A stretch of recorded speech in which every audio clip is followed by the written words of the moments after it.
السلام عليكم ورحمة الله وبركاته نحمده ونصلي على رسوله الكريم أما بعد প্রিয় মুসলিম ভাই ও বোনেরা, রমজান মাসে আমরা দেখা যাচ্ছে যে অনেক মাসআলা মাসাইলের সম্মুখীন হই এবং আমাদের রোজাগুলো যেন পরিশুদ্ধভাবে হয়।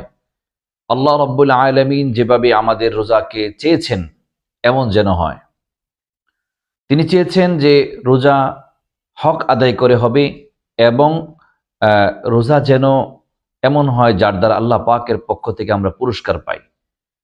হাদিসে কুদসির মধ্যে আল্লাহ পাকের পক্ষ থেকে ঘোষণা, আসিয়ামু লি ওয়া আনা আজজি বিহি, রোজা আমার জন্যই আর এর পুরস্কার আমি আল্লাহ নিজে দেব।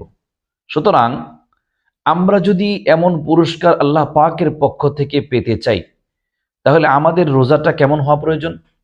যেমন রোজা হওয়া প্রয়োজন, যেভাবে হলে আমরা এই পুরস্কার পেতে পারি, যেভাবে করলে আমরা আমাদের রোজাকে সম্পূর্ণ নিরাপদ রাখতে পারি, আমাদের রোজা যেন কোনো প্রকার ভেজাল যুক্ত না হয়, পুরোপুরি ভেজাল মুক্ত হয়।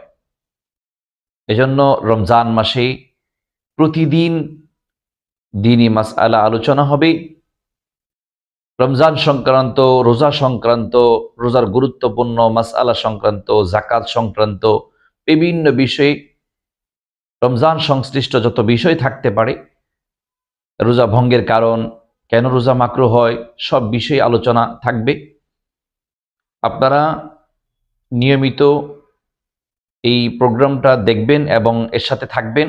ইনশাআল্লাহ আপনার অনেক মাসআলা হল হয়ে যাবে, আপনার অনেক মাসআলার সমস্যা সমাধান হয়ে যাবে। এজন্য আপনি আশা করি পুরো রমজান মাস জুড়ে এই প্রোগ্রামের সাথে থাকবেন।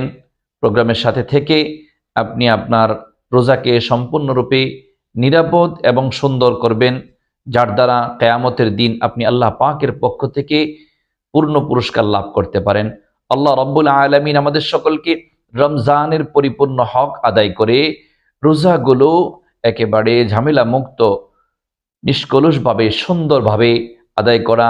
রোজার সংশ্লিষ্ট যত বিষয় আছে, যেমন তারাবি আছে, তারপরে আরও যাকাত, তারপরে রাতের নামাজ, তাহাজ্জুদ, তেলাওয়াত, সব সংক্রান্ত মাসআলাগুলো শুনে আমাদের সকলকে সুন্দরভাবে আমল করে আমাদের জীবনকে সুন্দর করার তৌফিক দান করুন।